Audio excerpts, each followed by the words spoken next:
بسم اللہ الرحمن الرحیم۔ بسم اللہ الرحمن الرحیم۔ السلام علیکم ورحمۃ اللہ وبرکاتہ۔ امید ہے تمام احباب خیر و عافیت سے ہوں گے۔ آج مسند امام اعظم کا سبق نمبر 83 ہے، اور اس سبق کے اندر ہم خانہ کعبہ میں نبی کریم صلی اللہ علیہ وسلم کا نماز پڑھنے کے حوالے سے جو بیان ہے احادیث میں، اس کی تفصیل پڑھیں گے۔ وبه قال حدثنا ابو حنیفة عن نافع عن ابن عمر رضی اللہ تعالی عنہما قال سألت بلالا أين صلى رسول الله صلى الله عليه وسلم في الكعبة وكم صلى؟ قال صلى ركعتين مما يلي العمودين اللتين تليان باب الكعبة والبيت إذ ذاك على 6 أعمدة۔ اس روایت کا ترجمہ یہ ہے کہ حضرت ابن عمر رضی اللہ تعالیٰ عنہما فرماتے ہیں کہ میں نے حضرت بلال رضی اللہ تعالیٰ عنہ سے پوچھا کہ رسول اللہ صلی اللہ علیہ وسلم نے خانہ کعبہ میں داخل ہو کر کہاں نماز پڑھی تھی اور کتنی رکعتیں پڑھی تھی؟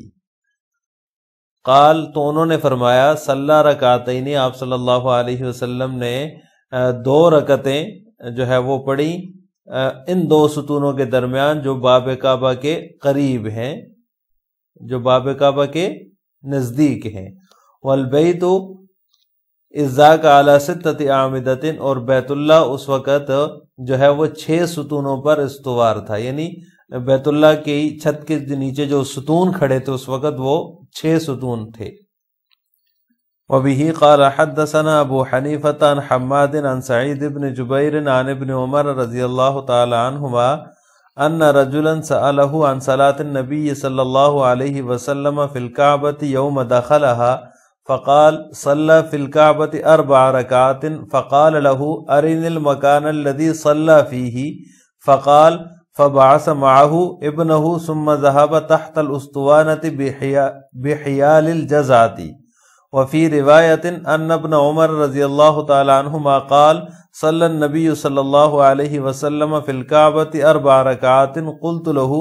أرني المكان الذي صلى فيه فبعث معي ابنه فأراني الأسطوانة الوسطى تحت الجزعة۔ حضرت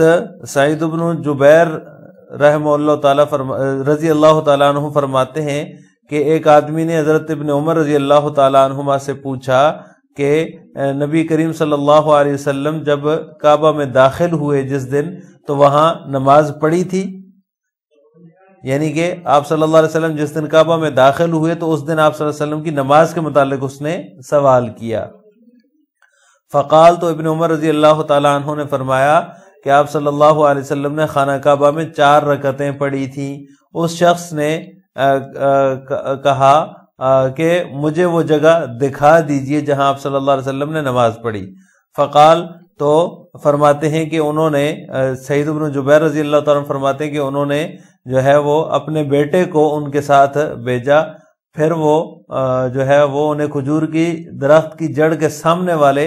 ستون کے نیچے لے گئے۔ ثم ذهب تحت الاسطوانہ، اس ستون کے نیچے لے گئے جو کھجور کے درخت کی جڑ کے سامنے والا جو ہے وہ ستون تھا۔ اور فی روایت، اور دوسری روایت میں ہے کہ ابن عمر رضی اللہ تعالیٰ عنہما نے فرمایا کہ نبی کریم صلی اللہ علیہ وسلم نے خانہ کعبہ میں 4 رکعتیں ادا فرمائی۔ قلت له، تو کہتے ہیں کہ میں نے ان سے کہا، میں نے ان سے عرض کیا کہ مجھے وہ جگہ دکھا دیں جہاں آپ صلی اللہ علیہ وسلم نے نماز پڑھی۔ تو انہوں نے میرے ساتھ اپنے بیٹے کو بھیجا، انہوں نے مجھے وہ درمیان والا ستون جو ہے وہ دکھایا جو کہ جڑ کے کھجور کی جڑ کے نیچے ہے، یعنی وہ درمیان والا ستون جو کھجور کی درخت کی جڑ کے نیچے جو ہے وہاں وہ جگہ مجھے انہوں نے دکھائی۔ درمیان والا جو ستون ہے جڑ کے نیچے وہ مجھے دکھایا کہ آپ صلی اللہ علیہ وسلم نے یہاں نماز ادا فرمائی۔ عزیز طلبہ، ان روایات کے اندر آپ صلی اللہ علیہ وسلم کی خانہ کعبہ کے اندر نماز پڑھنے کا ذکر ہے۔ پہلی روایت میں ہے کہ آپ صلی اللہ علیہ وسلم نے خانہ کعبہ میں داخل ہو کر 2 رکعتیں ادا فرمائی، جو کہ ابن عمر رضی اللہ تعالیٰ عنہما سے مروی ہے۔ حضرت بلال بن ابی رباح رضی اللہ تعالیٰ عنہ نے جب ان سے پوچھا تو انہوں نے 2 رکعتوں کا ذکر کیا، اور دوسری روایت جو سعید بن جبیر رضی اللہ تعالیٰ عنہ سے ہے اس میں حضرت ابن عمر رضی اللہ تعالیٰ عنہ سے جب کسی نے سوال کیا تو آپ نے فرمایا کہ آپ نے 4 رکعتیں ادا فرمائی، اور اس جگہ کی بھی تعیین کی جہاں آپ صلی اللہ علیہ وسلم نے 4 رکعتیں جو ہے وہ پڑھی تھی، اس جگہ کی بھی جو ہے وہ نشاندہی کی۔ جب انہوں نے کہا کہ مجھے وہ جگہ دکھا دیں تو اپنے بیٹے کو بھیجا کہ جا کر وہ جگہ دکھا دو۔ تو کھجور کی درخت کے جڑ کے سامنے والے ستون کا ذکر ہے، اور اس طرح درمیان والے ستون کا ذکر ہے کہ آپ صلی اللہ علیہ وسلم نے وہاں نماز ادا فرمائی۔ تو خانہ کعبہ جو ہے، خانہ کعبہ توحید کا ہی مرکز نہیں ہے بلکہ پورے عالم کا مرکز ہے اور جلال و جمال کا مرکز ہے۔ جب آپ صلی اللہ علیہ وسلم جو ہے وہ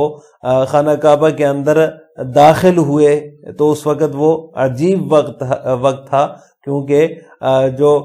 کعبہ ہے، کعبہ کے کعبہ نے وہاں پر جو ہے وہ دخول کیا اور وہاں پر داخل ہوئے، اور کعبہ کو بھی جو ہے وہ خوشی کا دن ہوگا جس دن آپ صلی اللہ علیہ وسلم نے وہاں نماز ادا فرمائی۔ اس دن خانہ کعبہ کو بھی خوشی ہوگی، کیونکہ اس لیے کہ مشرکین نے جو ہے وہ خانہ کعبہ کے اس توحید کے مرکز کو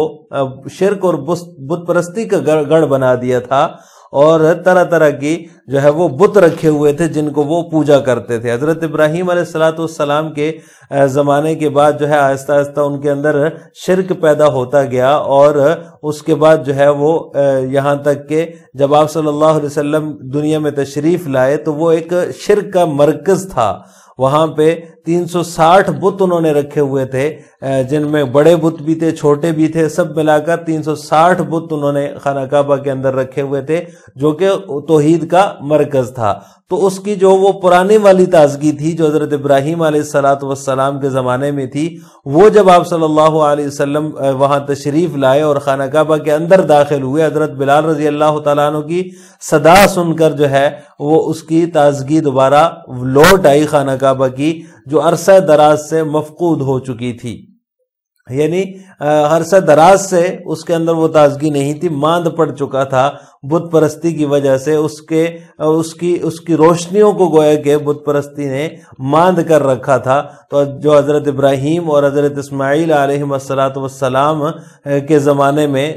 جو ہے وہ اس کو حاصل تھی، تو آپ صلی اللہ علیہ وسلم کی آمد کی وجہ سے وہ روشنیاں بحال ہوئی، اس لیے خانہ کعبہ کو خود بھی اس دن جو ہے وہ بڑی خوشی محسوس ہوئی ہوگی۔ اب رہی بات کہ آپ صلی اللہ علیہ وسلم نے خانہ کعبہ میں نماز پڑھی یا نہیں پڑھی، تو اس سلسلے میں دونوں طرح کی روایات ہیں کہ آپ صلی اللہ علیہ وسلم نے نماز پڑھی تھی یا نہیں پڑھی تھی اور کس موقع پر پڑھی تھی۔ تو سب سے راجح جو ہے وہ یہ ہے کہ آپ صلی اللہ علیہ وسلم فتح مکہ کے دن جب جو ہے وہ خانہ کعبہ کے اندر داخل ہوئے، مکہ کو فتح کرنے کے بعد، تو اس وقت آپ صلی اللہ علیہ وسلم نے فتح مکہ کے بعد جو ہے وہ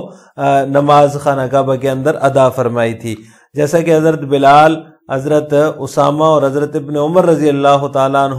عنہم کی جو روایات ہیں ان سے یہی ثابت ہوتا ہے، ان سے یہی مروی ہے کہ فتح مکہ کے دن آپ صلی اللہ علیہ وسلم نے جو ہے وہ خانہ کعبہ کے اندر نماز پڑھی، جیسا کہ ابھی جو متن میں 2 احادیث گزری ہیں جو حضرت ابن عمر رضی اللہ تعالیٰ عنہما کی ہیں، ان سے بھی یہی پتہ چلتا ہے کہ آپ صلی اللہ علیہ وسلم نے فتح مکہ کے دن نماز پڑھی، تو لہٰذا فتح مکہ کے دن جو ہے وہ خانہ کعبہ کے اندر نماز پڑھنے والی روایات جو ہیں یہ راجح ہیں۔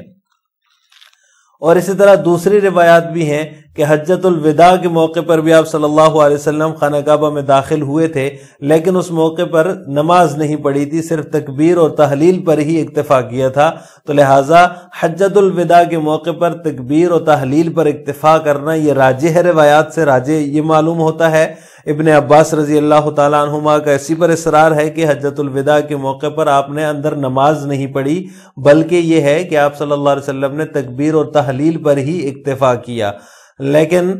فتح مکہ کے موقع پر آپ صلی اللہ علیہ وسلم نے خانہ کعبہ کے اندر داخل ہو کر نماز بھی ادا فرمائی۔ تو یہ ایسی توجیہ ہے کہ اس توجیہ کی صورت میں کسی حدیث کو بھی نہیں چھوڑنا پڑتا اور خلاف واقعہ بات کو بھی تسلیم نہیں کرنا پڑتا۔ لہٰذا